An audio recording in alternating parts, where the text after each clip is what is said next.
Hi everyone. Hi Elizabeth. Thank you for this very good review of the movie. I just want to add a few elements and explain why I assigned you this movie. The first thing I want you to notice is that in eXistenZ you never see a screen, right? So what is interesting here is that the characters of the movie move from one level of the game to the next, right? All these levels are nested into each other, as you say, without ever passing through a traditional screen interface. And that's a quite interesting device that Cronenberg decided to adopt to show what Bolter and Grusin represent, what Bolter and Grusin would call the inseparability of reality and mediation, which is part of my question. So I'm just going to restate that question that is in the assignment, right?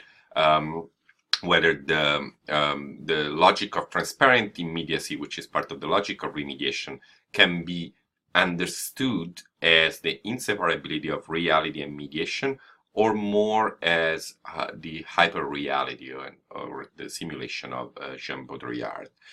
Jean Baudrillard says that the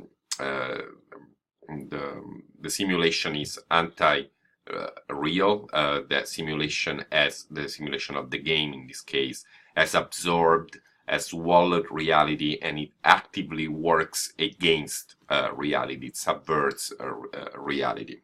You might say, well, the Orlando massacre, for example, is very real, right? The fact that it's delivered to us via the news reporting doesn't make it any less real. And Baudrillard would agree with that, but he would also say that there are many other massacres, many other killings. For example, every year 35,000 people get killed in the United States through firearms, and the vast majority of these killings go unreported, right? And that's why the reality of media for Baudrillard is always a simulation, is always something that represents certain elements within reality, but obfuscates many other.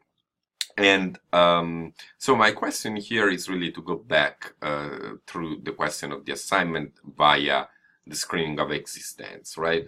If we follow Bolter and Grusin, we would say that eXistenZ shows the inseparability of reality and mediation, in that the game has become so real, right? Is this real or is this a game?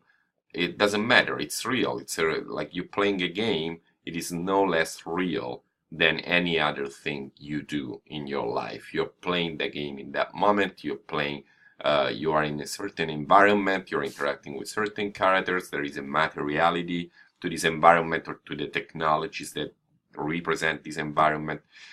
Or we can follow Baudrillard and say that the game has completely subverted reality. So you're always in the game, you're always in the world of simulation, and reality has disappeared. So on the basis of your own experience and watching the movie, of course, what is your response to this dilemma? Thank you for listening and watching.